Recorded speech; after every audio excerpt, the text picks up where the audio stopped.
Pattern क्या होता है, इन सब का पैटर्न मेरे भाई फिक्स्ड होता है, नंबर एक भी यहाँ से नहीं कट सकते। तो आप इंग्लिश के लिए इतना करो, पॉलिटिकल हिस्ट्री के लिए, ज्योग्राफी के लिए, इकोनॉमिक्स के लिए ऊपर मैंने बता दिया है, इतना करोगे आपका 90% 110% होगा। कोई 90% plus score road map humanity student के लिए ये मैंने कैसे रखा है, आप लोग को जो प्रीवियस जितने भी एनालिटिकल की चीजें वो और जो भी मेरे पिछले स्टूडेंट्स हैं उन सब क्या नहीं करना है। मोस्ट मिस्टेक चीजें, बहुत लंबा आंसर आपको नहीं लिखनी है, बिना हेडिंग नहीं लिखनी है, एनसीईआरटी को इग्नोर नहीं करना है, सिर्फ पढ़ना लिखना नहीं है, वो कंसेप्ट भी आपको समझ आना चाहिए और उसको अच्छे से लिखना है।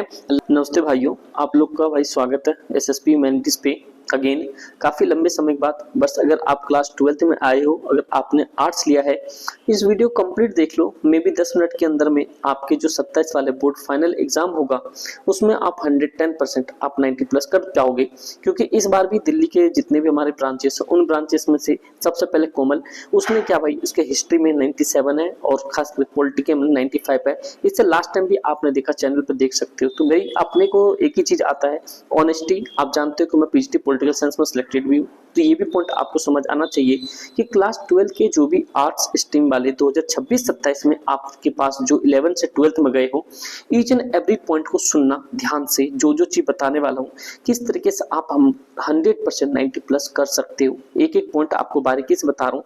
देखो सबसे इंपॉर्टेंट चीज, ईच एंड एवरीथिंग, बस हेडफोन लगा लो, चीजों को समझते जाओ, स्क्रीनशॉट ले लेना, कहीं लिख लेना, बस ध्यान रखना। देखो 90% plus score road map humanity student के लिए ये मैंने कैसे रखा है, आप लोग को जो प्रीवियस जितने भी एनालिटिकल की चीजें वो और जो भी मेरे पिछले स्टूडेंट्स हैं उन सब से रिव्यू के बाद मैंने आपको ये सारी चीजें बताना चाहा है। देखो आर्ट्स स्ट्रीम में सबसे बड़ा एडवांटेज क्या है, स्मार्ट स्टडी से आप हाई स्कोर पॉसिबल कर सकते हो। अगर आपने स्मार्ट स्टडी कर ली, हाई स्कोर आप पॉसिबल 110% है। थ्योरी सब्जेक्ट स्कोरिंग होते हैं, जैसे आप थ्योरी सब्जेक्ट आप जैसे जान लो, यहाँ आपके पास पॉलिटिकल साइंस है, यहाँ पे हिस्ट्री है, किसी के पास में ज्योग्राफी भी होगा, एडिशनल इकोनॉमिक्स भी होगा, सोशियोलॉजी भी होगा यहाँ पे। तो मेरे भाई सबसे इंपॉर्टेंट चीज है जो थ्योरी सब्जेक्ट है वो आपकी स्कोरिंग होते हैं। देन आफ्टर जो सबसे इंपॉर्टेंट और मोस्ट इंपॉर्टेंट है राइटिंग प्रेजेंटेशन, ये बहुत ज्यादा मैटर करता है। मैं आपको वो भी चीजें बताऊंगा किस तरीके से आप यहाँ पे राइटिंग प्रेजेंटेशन कर सकते हो, अपनी कॉपी को किस तरीके से लिखोगे। जो इस ईयर जो बच्चे हाई स्कोर किए उनकी मैं कॉपी भी आपके साथ शेयर करूंगा। बट आपको एक पॉइंट अपने आप पे ट्रस्ट रखना पड़ेगा और अपने एसएसपी पे ट्रस्ट रखना पड़ेगा। नए हो तो अभी धड़ाधड़ से आप सब्सक्राइब कर ही लो, लाइक बटन दबा दो, क्योंकि ईच एंड एवरीथिंग आपको यहाँ पे फ्री ऑफ कॉस्ट मिलता है और मिलेगा। तो दोस्त फिर ये तो पॉइंट आप समझ गए मुद्दे की बात। अब सबसे इंपॉर्टेंट चीज पे आ जाओ। आर्ट्स स्ट्रीम में सबसे जो गोल्डन स्ट्रैटेजी होता है, सक्सेस फॉर्मूला, वो होता है एनसीईआरटी, नोट्स, पीवाईक्यू और आंसर राइटिंग। रिवीजन नहीं तो भाई सबसे इंपॉर्टेंट चीज है आंसर राइटिंग। अगर आप आंसर राइटिंग कर लोगे, आप प्रीवियस को नजर लगा दोगे और एनसीईआरटी के अंदर से कीवर्ड्स निकाल के बना लोगे, तो ये सोचो आप 110% आप यहाँ पे 90 प्लस कर जाओगे। Subscribe SSP humanities for 90 plus board 2027। उम्मीद है आप लोगों ने सब्सक्राइब कर लिया होगा। इसमें आपको क्या क्या करना है, कितना पढ़ना है, क्या पढ़ना है मेरे भाई, ये देखो। ये अगला जो है सबसे पहले कि आर्ट्स स्टूडेंट के लिए सिर्फ पढ़ना इनफ नहीं है, लिखकर प्रैक्टिस करना बहुत ज्यादा जरूरी है। क्योंकि आर्ट्स में आप जानते हो कि जब तक आप यहाँ पे आंसर राइटिंग नहीं करोगे तो भैया कुछ भी नहीं हो पाएगा। तो इंपॉर्टेंट टर्म्स आपको याद रखना है। फिर अगेन जो सबसे टर्म्स चीज है, सब्जेक्ट वाइज बेस्ट स्ट्रेटजी। आप देखो मैं आपको सब्जेक्ट वाइज जो भी मेरे 12 ईयर की एक्सपीरियंस है, पीएचडी पॉलिटिकल साइंस मेरे पास है, सिलेक्टेड जानते हैं, स्टेट भी क्लियर है, सीटेट भी क्लियर है। तो मेरे भाई सबसे इंपॉर्टेंट चीज मैंने जो एजुकेशन में देखा है, बच्चे जो कम नंबर लाते हैं, पहली बात तो आर्ट्स को हल्के में लेते हैं। तो आर्ट्स को सबसे पहले हल्के मत लो, ये बहुत बेस्ट चीज है। आपको हर एक गवर्नमेंट जॉब के ऊपर लेके जाने में सबसे ज्यादा मददगार यही होता है। हर चीज आपको गाइडेंस करेंगे, टेंशन नहीं है। बट एक चीज समझो, जो बेस्ट स्ट्रेटेजी क्या होनी चाहिए। एक तो पॉलिटिकल साइंस में मोस्ट स्कोरिंग सब्जेक्ट होते हैं, जैसे मैंने बताया आपको कि 97, 93, 95 इस तरह की स्कोर कर सकते हो आप यहाँ पे। इसके लिए करना क्या है, आपको करना सिर्फ दो चीज है।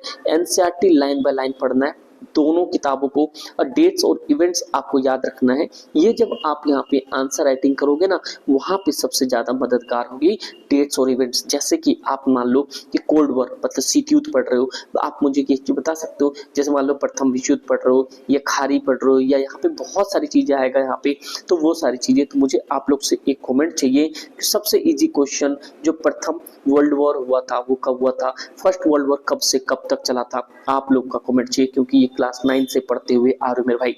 उसके बाद आपके सामने सबसे इंपॉर्टेंट चीज ये है कि जैसे जैसे हम आगे जाएंगे तो उसके बाद important leaders topic short notes बनाएंगे। मैं आपको बताऊंगा जो टॉपिक के शॉर्ट नोट्स कैसे बनाते हैं, जो पॉलिटिकल साइंस के लिए बहुत ज्यादा इंपॉर्टेंट है। अगर आप लोग कोई प्लेलिस्ट उठाकर देखो, 10 मिनट शो में आपको बहुत सारी चीजें दिखेगी। उन वीडियोस को एक बार आप जरूर उठाकर देखो, क्लास 12 के लिए मैंने बना रखा है, अपलोड भी है, जैसे आसियान होगा, यूरोपियन यूनियन होगा, ये सारी चीजें।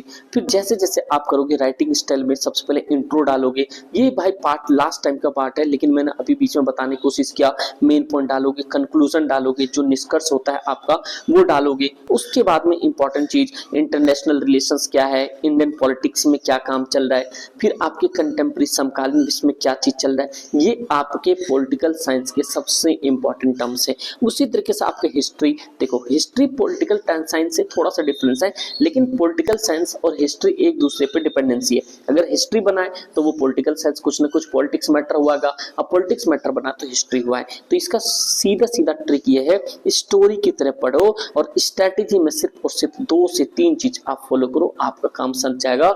टाइमलाइन चार्ट, जैसे मान लो आपने देखा होगा यहाँ पे हड़प्पा वाला है ना, जैसे आप हड़प्पा वाला देखोगे तो आप देखो मोहनजोदड़ो, वहां पे क्या क्या चीज पाया गया, वहां पे नगर नियोजन कैसा था, टाउन सिटिंग प्लानिंग कैसी थी, उनके डेट बहुत ज्यादा हाईलाइट्स करना पड़ेगा, हम मैप का यूज करना पड़ेगा। जैसे मान लो कि आपने कहा, जैसे मान लो अब मान लो कि सतगोंडा बोलेगा आप, या पाकिस्तान में मान लो कि राखीगढ़ी बोल दिया, लोथल बोल दिया, हड़प्पा बोल दिया, ये सारी चीजें आपको माइंड मैप से समझाना होगा। मेरे पास सारी चीजें, मैं आपको सब चीज बताऊंगा। लॉन्ग आंसर्स आपको लिखने आना चाहिए। लॉन्ग आंसर्स आपको इस चैप्टर से, हड़प्पा सभ्यता से आपके 110% एक लॉन्ग क्वेश्चन आएगा। उसमें इंपॉर्टेंट चीज क्या है, आपको हेडिंग, सब हेडिंग, फ्लो चार्ट, ये तीनों चीज यूज करना है हिस्ट्री के अंदर में, जो सबसे ज्यादा इंपॉर्टेंट होता है। तो अभी तक लाइक नहीं किया भाई कर दो। ज्योग्राफी बहुत कम बच्चों को होगा, गर्ल्स के पास तो मोस्टली नहीं होती है गवर्नमेंट स्कूल में, और लड़कों के पास होता है। तो मेरे भाई जितने भी ज्योग्राफी वाले हो, आप लोग फटाफट से लाइक कर दो, एक प्यारा सा कमेंट कर दो, और ये बता दो 11th में आपके कितने नंबर आए। इसके लिए 2 से 3 चीज काम करना है, मैप पे फोकस करना है, डायग्राम और डेटाबेस क्वेश्चन सबसे ज्यादा इंपॉर्टेंट है। डेली अगर आपको छोटा सा भी समय मिलता है तो 2 मैप का प्रैक्टिस करो।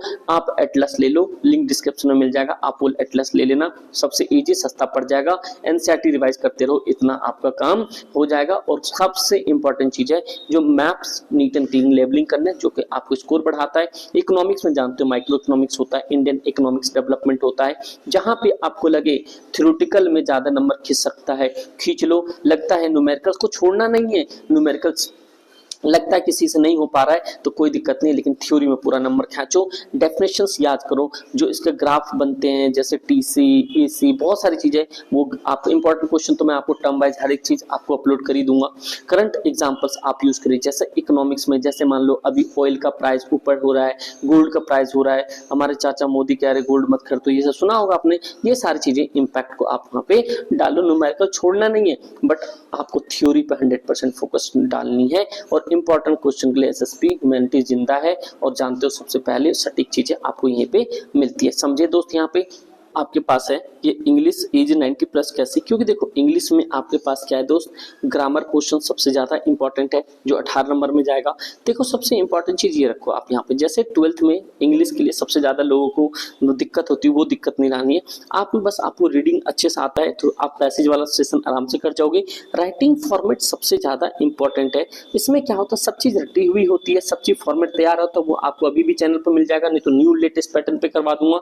राइटिंग फॉर्मेट में नंबर कटने मत देना। जैसे ऊपर आपको सारी चीज समझाया है उस तरीके से आपके पास लिटरेचर के जो थीम्स है, राइटिंग सेक्शन, लेटर आपके सामने यहाँ जॉब लेटर अभी से तैयार कर लो, आर्टिकल लेटेस्ट पैटर्न बता दिया जाएगा, रिपोर्ट आपको बता दी जाएगी, नोटिस, इन सब का पैटर्न क्या होता है, इन सब का पैटर्न मेरे भाई फिक्स्ड होता है, नंबर एक भी यहाँ से नहीं कर सकते। तो आप इंग्लिश के लिए इतना करो, पॉलिटिकल हिस्ट्री के लिए, ज्योग्राफी के लिए, इकोनॉमिक्स के लिए ऊपर मैंने बता दिया है, इतना करोगे आपका 90% 110% होगा, कोई रोक नहीं सकता है।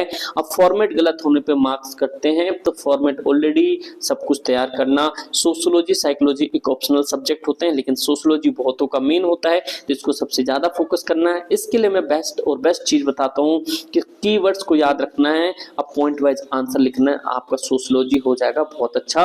तो मुझे कमेंट करके बताओ कि भैया कितने लोगों के पास में सोशियोलॉजी है, समझे भाई। तो ये हो गया केस स्टडी, आप जानते हो आराम से कर जाओगे। और सबसे इंपॉर्टेंट बेस्ट डेली रूटीन में आपको कुछ नहीं, अगर क्लास 12th में अच्छे नंबर और हाई स्कोरिंग करनी है तो बस कुछ मत करो भैया, बस आप एक काम कर लो, स्कूल टाइमिंग सीधा सीधा नोट्स को एक बार रिवाइज करो, आफ्टरनून मेन सब्जेक्ट्स को पढ़ो, यहाँ पे इवनिंग में राइटिंग प्रैक्टिस रोज करो, नाइट में पीवाईक्यू रिवीजन जरूर देखो, पीवाईक्यू देखो किस तरीके से एमसीक्यू आए थे, किस तरीके से पीछे साल क्वेश्चंस आए हैं, ये सारी चीजें। राइटिंग प्रैक्टिस बहुत ज्यादा इंपॉर्टेंस है। आज जितने भी आर्ट्स स्ट्रीम होते हैं, आंसर प्रेजेंटेशन एक्स्ट्रा मार्क्स, ये आर्ट्स स्ट्रीम का सबसे बेनिफिट चीज है। हर आंसर में आपको 3 से 4 चीज ऐड करना है, जो मैं अभी लास्ट ईयर जो 97 आए उसके बेस पे बोल रहा हूँ। Heading, underline keywords, point format, conclusion, मतलब कि आपके पास निष्कर्ष। ठीक है, थोड़ा सा अनवांटेड नॉइस आ रहा होगा उसके लिए सॉरी। देखो अगर आप बात करते हो यहाँ पे जी इंपॉर्टेंट चीज में कि भैया मंथ वाइज कैसे आपके पास रोड मैप हो, तो सिंगल वीडियोस में सब कुछ है। मंथली रोड मैप में आपको, जैसे मई अभी निकल ही गया है, जुलाई है, तो मेरे भाई आपको मई से लेकर जुलाई तक क्या करना है, एनसीईआरटी कंप्लीट करना है और नोट्स बनाना है एनसीईआरटी के, वही जो पढ़ के जो आपके मिड टर्म वाला होगा, जो सितंबर में आपके मिड टर्म होने वाले हैं। वो होने के बाद सारे अगस्त से लेके जैसे आपका मिड टर्म हो जाएगा, पीवाईक्यू को ज़्यादा सॉल्यूशन देना है, राइटिंग स्पीड मतलब स्पीड पे काम करना है, क्योंकि आपका पेपर छूटना नहीं चाहिए, लेंदी पेपर होता है। फिर आपके जैसे आप प्री बोर्ड में दे जाओगे उस समय में सैंपल पेपर मत भूलना, मॉक टेस्ट जरूर लगाना, आपको मैं लाइव मॉक टेस्ट भी करवाऊंगा। जनवरी फरवरी जो सबसे ज़्यादा इंपॉर्टेंट है, ये सोचो अभी आप 2026 में सरवाइव कर रहे हो, लेकिन ये जनवरी फरवरी आपका 2027 का है मेरे भाई, और ये इसमें आपको फुल रिवीजन, जिसमें मॉक टेस्ट भी होगा, आपका रिवीजन भी होगा, चैप्टर वाइज रिवीजन भी होगा, हर चीज आपको करना है। और साथ साथ में नोट्स बनाने के लिए कुछ नहीं, सीधा सीधा मेन कीवर्ड्स को डिफाइन करना है, और डिफाइन करने के बाद कुछ नहीं, आपको कीवर्ड्स, एग्जाम्पल, ये सारी चीजें को फ्लो चार्ट, सबसे इंपॉर्टेंट चीज फ्लो चार्ट, इनको 2-4 बार जैसे मान लो कोई हड़प्पा लिख रहे हो, इसके फ्लो चार्ट्स बना लो, सीधा सीधा काम सेट हो जाएगा आपका और कोई दिक्कत नहीं होगी, समझे। अपना अच्छे से कर लो, जैसे कि मान लो ब्लू पेन से मेन हेडिंग कर दिया, रेड से इंपॉर्टेंट कीवर्ड्स कर दिया, ये सारे मैं आपको एक पैटर्न बता रहा हूँ। और पीवाईक्यू तो जानते हो, पीवाईक्यू स्ट्रेटजी में हमेशा सीबीएसई पैटर्न रिपीट करता है, तो 12th वाले मेरे भाई जितने भी है शेर से याद रखना, ये हमेशा सीबीएसई पेपर रिपीट करता है, पैटर्न रिपीट करता है, तो आपको प्रीवियस ईयर नहीं छोड़ना है। और सॉल्यूशन में आपको 10 प्रीवियस ईयर मिल ही जाएगा, सैंपल पेपर जो रिलीज करेगा वो मिल जाएगा, कॉम्पिटेंसी बेस्ड, ये सारे आपकी हमारी रिस्पॉन्सिबिलिटी, आपको कुछ नहीं देखना है, बस आपको बोर्ड में टाइम मैनेज कैसे करना है, ये टाइम मैनेजमेंट आपको आज से घर पे अपना आंसर लिखना होगा। और सबसे इंपॉर्टेंट चीज जो आपके मिड टर्म होने वाले हैं उनमें भी आपको ये करना, फर्स्ट 15 मिनट्स रीडिंग करनी है, नेक्स्ट 2 आवर्स मेन आंसर लिखना है, और 40 मिनट्स में आपके लॉन्ग आंसर चेकिंग करना है, जो कि 90% का सीक्रेट टिप्स है। तो ये 90% का सीक्रेट टिप्स यही है मेरे भाई कि एक तो एनसीईआरटी ही बाइबल है, एक्स्ट्रा बुक कम रखें, डेली मतलब कि डेली राइटिंग प्रैक्टिस करें, और उसके साथ साथ में आर्ट्स में आंसर लिखने से मार्क्स मिलते हैं, तो आप जितना लिखोगे उतना, और फ्लो चार्ट जरूर ऐड करना। बहुत सारी चीज जो मैंने बताया, रिवीजन आपको मल्टीपल टाइम करनी है, और सबसे इंपॉर्टेंट कम से कम आपको 3 जो है घर पे आंसर राइटिंग लिख के जाना है। सीट आप मुझे व्हाट्सएप करके दिखा सकते हो, हैंड राइटिंग अच्छी होनी चाहिए, प्रेजेंटेशन अच्छी होनी चाहिए, मैप ऐड होनी चाहिए, फ्लो चार्ट ऐड होनी चाहिए, ये सारे आर्ट्स के लिए सबसे इंपॉर्टेंट है। और यहाँ पे आप जानते हो कि जो क्लीन कॉपी होता है ये बेस्ट इंप्रेशन डलाता है, और ये आपके पास प्लानिंग है 30 डेज का, जो आप अपने अच्छे से कर सकते हो। इन बिटवीन में अगर सीरियस बच्चों एक सैंपल पेपर करो, 2 चैप्टर रिवाइज करो, राइटिंग प्रैक्टिस करो, मैप रोड मैप तैयार करो, दैट मीन्स की मैप डायग्राम ये सारे तैयार कर लो। और ज्योग्राफी बालक हो तो 1-2 चैप्टर एक्स्ट्रा पढ़ लो। सबसे इंपॉर्टेंट चीज है क्या नहीं करना है, मोस्ट मिस्टेक चीजें, बहुत लंबा आंसर आपको नहीं लिखनी है, बिना हेडिंग नहीं लिखनी है, एनसीईआरटी को इग्नोर नहीं करना है, सिर्फ पढ़ना लिखना नहीं है, वो कंसेप्ट भी आपको समझ आना चाहिए और उसको अच्छे से लिखना है। मंथ्स है उसमें प्रिपरेशन शुरू नहीं करनी है, अरे हो जाएगा 8 से, तो ऐसा कुछ नहीं करना है। आपको सीधा सीधा बेस्ट एनसीईआरटी से सारा क्वेश्चन बन जाता है। 75% एनसीईआरटी पीवाईक्यू से काम हो जाता है। 90% के लिए आपको राइटिंग प्रैक्टिस रिवीजन करना पड़ेगा। अगर आप इतना चाहते हो 75% एनसीईआरटी पीवाईक्यू और अपने एसएसपी के सारी चीज देख लो, आपका मिड टर्म में भी 75 हो जाएगा और वहां पे भी। लेकिन जैसे 90+ में जाते हो, इन सब के साथ में आपको राइटिंग प्रैक्टिस और रिवीजन करना पड़ेगा, ये सबसे मूल मंत्र है। और साथ साथ में मॉक टेस्ट ऐड करना पड़ेगा। साथ बेस्ट मोटिवेशन लाइन आपको मैं एक चीज बता सकता हूँ यहाँ पे कि मेरे भाई आर्ट्स वीक स्टूडेंट के लिए नहीं है, स्मार्ट स्टूडेंट के लिए होती है। क्योंकि आर्ट मतलब कला। देखो भाई जो साइंस लेते हैं क्या बनते हैं, एमबीबीएस डॉक्टर ये सब बनते हैं, एमबीबीएस एम्स जाते हैं। उसी तरीके से जो बीकॉम या कॉमर्स लेते हैं वो क्या होता है, वो आप जानते हो कि मतलब वो IIM करते हैं, IIM करते हैं। लेकिन जो आर्ट्स लेते हैं सीधा क्या करते हैं, लवासना IAS में जाते हैं। तो भैया ऐसा टेंशन नहीं लेने का, आर्ट्स वीक स्टूडेंट का नहीं होता है, स्मार्ट स्टूडेंट का होता है। और आपको ये फॉलो करना है। बस एक पॉइंट और याद रखनी है कि आपको कंसिस्टेंसी रोज रखनी है, थोड़ा ही थोड़ा पढ़ के राइटिंग प्रैक्टिस कभी नहीं छोड़ना है। अब बहुत अच्छे से मार्क्स ला सकते हैं आप। ये हमारा आपके साथ बेस्ट विशेष है। वीडियोस आती रहेगी, कोई टेंशन नहीं है। बस आप लोग से एक ही चीज की रिक्वेस्ट है कि प्लीज अपना प्यार द्वारा दिखाओ। Thank you so much and share and subscribe. कोई भी दिक्कत हो आप कमेंट करके जरूर बताना। लिंक डिस्क्रिप्शन में होगा, व्हाट्सएप ग्रुप जरूर ज्वाइन कर लेना, इंस्टाग्राम पर फॉलो नहीं किया कर लेना, और FB पेज SS पाठशाला सर्च करना, उसे फॉलो कर लेना। Thank you so much. इसी तरीके से आप बढ़िया तरीके से पढ़ते रहो। कोई दिक्कत परेशानी हो कमेंट करके जरूर बताना, अपने दोस्त यार में जरूर वीडियो शेयर करना। Thank you so much and जय हिंद।